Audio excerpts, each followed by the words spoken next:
Welcome to the newest episode of Beyond the Fame with Jason Fraley. I'm your host, Jason Fraley, picking the brains of the top filmmakers, musicians, and artists of our time. Today marks the 45th anniversary of the classic comedy Animal House, which opened in movie theaters on July 28, 1978. I spoke to actor Tim Matheson in 2016 when he came to Washington, D.C. to discuss his role as Ronald Reagan in the National Geographic movie Killing Reagan. We also discussed his Emmy-nominated role as the Vice President in The West Wing, as well as memories of playing Otter in Animal House. Hey, how are you? Good, how are you? It's an honor.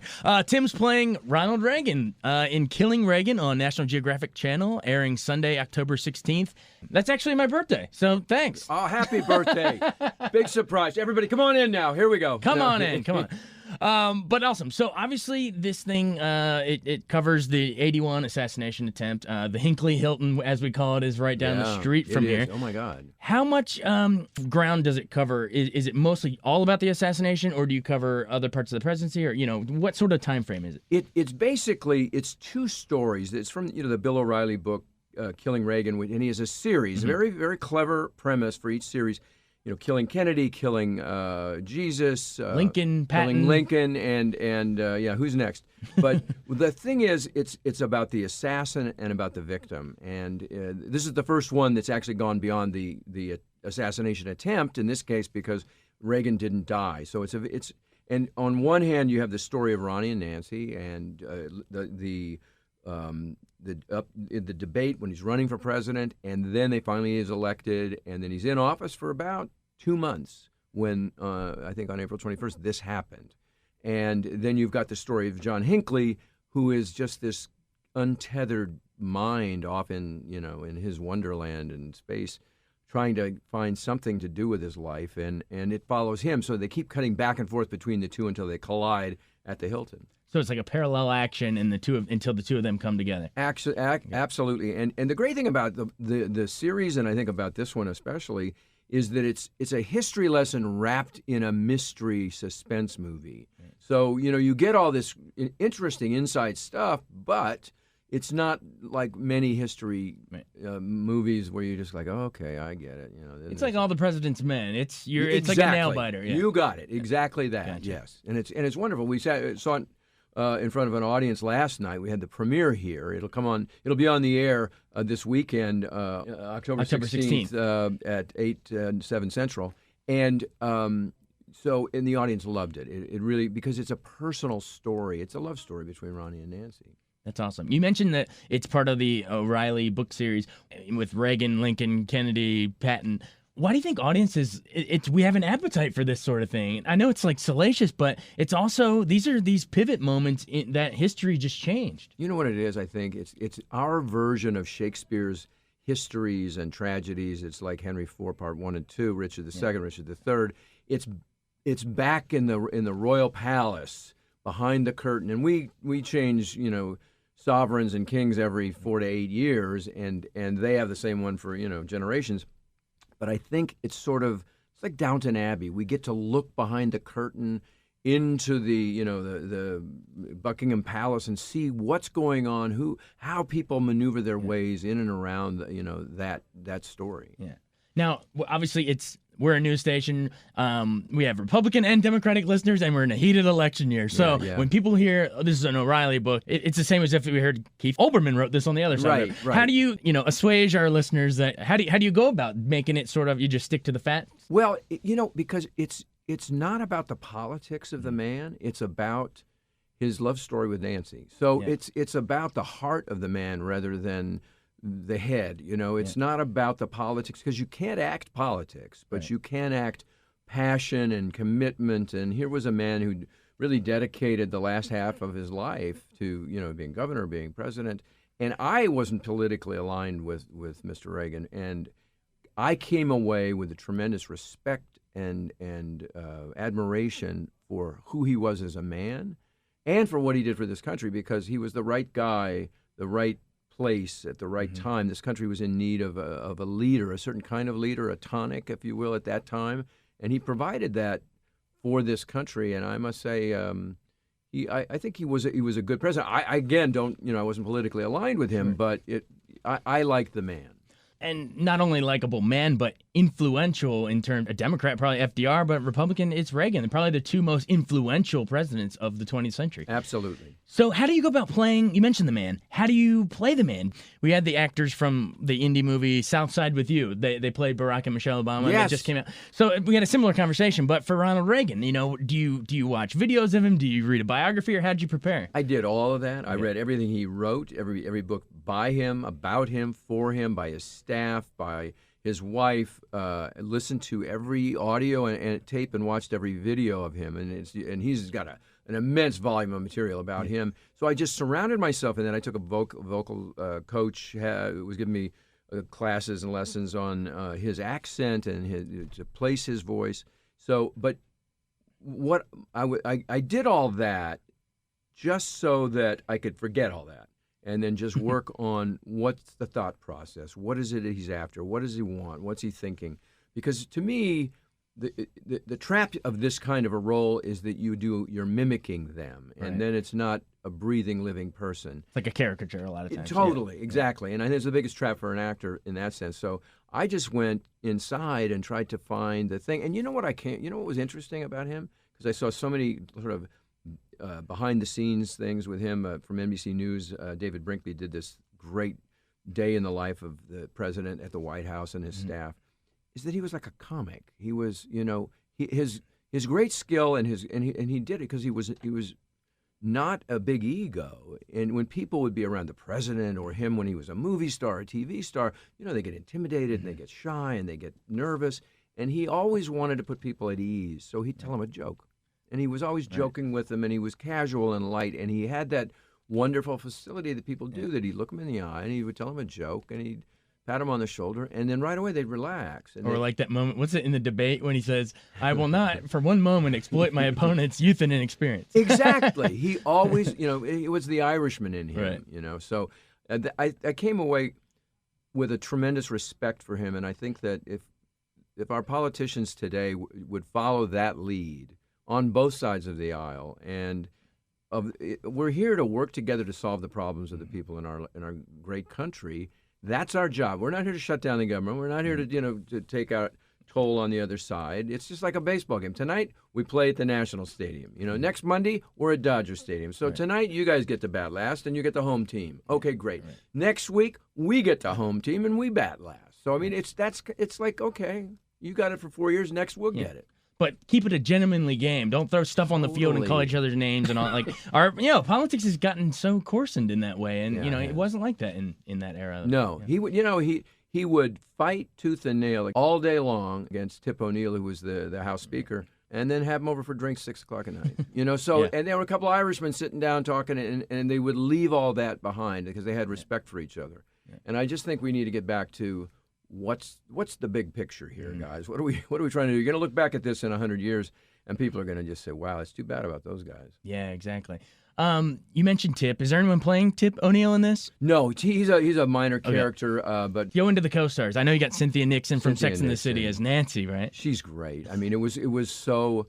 She's just one of those actors that is just, you look her in the eye and it's there, and you ping, she pongs, and she was really wonderful to work with, and she's just, I can't say enough wonderful things about her. It was great. It was just great. And then we have a bunch of other actors, none of which I don't think you'd recognize, but who play Jim Baker and Ed Meese and Mike Deaver and the troika, the men around Al Haig, Secretary of State, and and then the Hinckley side of the story is about this poor, bewildered, lost soul who's wandering around trying to find himself, and his parents that just don't know what to do. They're at their wits' end with this poor guy.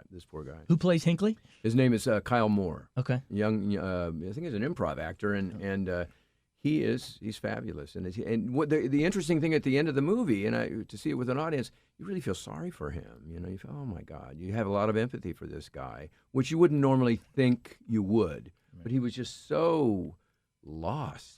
And we've all experienced days like that, but here was a guy whose life was like that.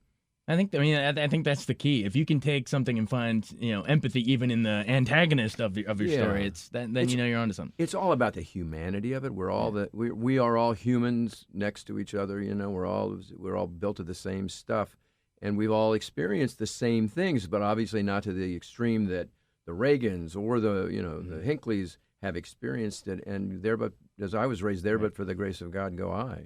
Yeah, definitely. And let's see. I just saw this trailer yesterday. It just popped in my head for Jackie, the Natalie Portman thing. Are you aware of this? Yeah, that looks fantastic. I hear so many great things about that. Yeah. But again, it's back to that thing. It's our histories, and I think that it's such a deep well. We love these are the people, our rulers, and we love to see behind the scenes. It's there, like it's our Downton Abbey. It's like what's going on up there? You know?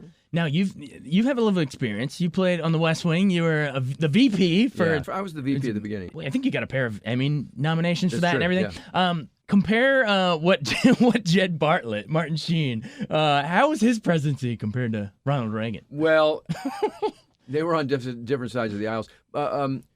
I love Martin and I love Jed Bartlett, and it was great. I mean, he was mean to me as my character as vice president, but that was the story. It was great. I was sort of LBJ to his JFK. I was this guy who was running on like I should be the president. You putz, you shouldn't be the president, and he yet was a very noble, righteous man, and that was the president we all dreamed that we would love to have, and I think it's such a popular series, really like a renewal and rebirth for the West Wing now. It's like, and Josh Molina has a podcast for each episode, and he's working his way through all 7 years of the show, doing a podcast for each one with cast members and, and talking about it. But Reagan was, I think, I came away with a tremendous renewed respect for him because I think that he was what this country needed at that time, and he awoke a new kind of patriotism. And we had gone through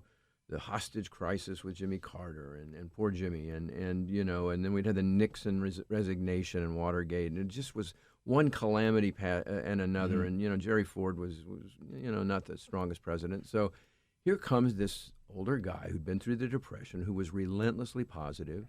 And he had a vision, and it was a simple thing. I know what I need to do to this country. We got to take the Soviet Union on. We got to cut taxes and get the government off the backs of the people. And win one for the Gipper in the process. That's right, and absolutely. I got to ask you, since we're on the clock, Otter, Animal House. Yes. Do people still have to be on the street all the time? That's what everyone knows you. Well, because what's so great about that movie is every semester it becomes the go-to movie. You're going to college, you got to see this movie. And school will always be happening. New generations always coming through discovering Absolutely. And it holds up, and my kids are just out of college. My son graduated a year and a half ago, but it was a rite of passage to see this movie. And so then when I'd show up, it was like, oh my God, it's like it's Otter. Oh. And but it was a groundbreaking comedy, at the time. It was totally different than anything that had been done. And it was one of those synchronous things where they got the right cast with the right script and the right director at just the right moment. And it just turned out better than we'd all hoped for. And, of course, at the core of it was John Belushi from Saturday Night Live. And it was just a wonderful spirit and an actor and a great man. And it was a real treat to be involved with that. You mentioned Belushi. How do you, when he goes on his famous rant, was it over when the Germans bombed Pearl Harbor? You're the guy who's like saying, Germans? Forget it, let it go. He's on the roll. Do you remember that moment on set when you're like, Germans? How do you get that right sarcastic look? Well, we shot that movie so fast that, and we could never do more than one take because the studio wouldn't allow us to print more than one take. So we'd do a take, and the director would go, Landis would go, he said, do it again. So it was a very loose, free set, and you just got a sense, especially after we shot for a few days and you got used to it, a sense of how to play off each other and what it was like. And, Belushi and I and the guy who played D-Day, Bruce McGill, we all became very good friends with Peter Riegert, too, and Jamie Widows. And we were the Deltas, and so we got used to each other, and we got close to each other, and we kept all the the Omegas. We didn't party with them. We didn't let them come to our reindeer games. But you had alphas of the industry. You had, writer Harold Ramis, Ivan Reitman producing, John Landis directing. Why were they geniuses? Like those are the comedy creation geniuses. Harold gods. was amazing, and so was I. And they hired Landis and he had done Kentucky Fried Movie, and he had a very loose. He had a great sense of silent movies, and he had a great sense. The fact is, we shot the parade sequence in a little place called Cottage Grove, Oregon, where Buster Keaton had filmed The General. Are you serious? Absolutely. 1927 General. Wow. There's a wonderful call. And he screened that movie for us before we went to Cottage Grove. Are you serious? Yeah, and he had a screening of it, and it was like, oh my God, this. So there's this landmark film that we're in the same place, and so he just underscored what the importance of what we were doing and tried to give it significance too. Wow, that's awesome. I never knew that. Yeah. That's great. Well, but bringing it back to Killing Reagan, I mean, you can do a comedy like that, and Cynthia Nixon can do Sex and the City. Yeah. I mean, you guys can both be side-splitting hilarious, and now you're playing the most buttoned-up presidential people ever. Why just take us out? I know we're on the clock, but why should we tune in? There are so many elements and so many facts and so much insight into Ronnie and Nancy and their life together and their time. This is probably first year of their stay at the White House that is unknown and not seen. And then so much of Hinckley that what you get this great historical story wrapped in a mystery and a suspense film. And so it's not too much Hinckley and it's not too much Ronnie and Nancy, and it's just enough of both. And it's very, very touching because of this series, he's the only one to have survived. Except for the Jesus one. Maybe some listeners would think. Yes, yes. Well, he wasn't a president, right? So, but it's how did it affect Ronnie and Nancy, right. and people. It was interesting because I guess the more liberal members of the audience came to me and afterwards said, I didn't think I'd really want to see this movie or like this movie. Right. And I was so moved by it. It was touched, and that's great. It was really sweet, and it's a very sweet ending, and you get the goodness of the man, and just because nowadays, and the lesson I got out of the whole thing is just because I don't like your politics doesn't mean I can't like you. Yeah. And I think that's the message of the movie, and that's sort of the message that we need to hear, especially here in Washington at this time.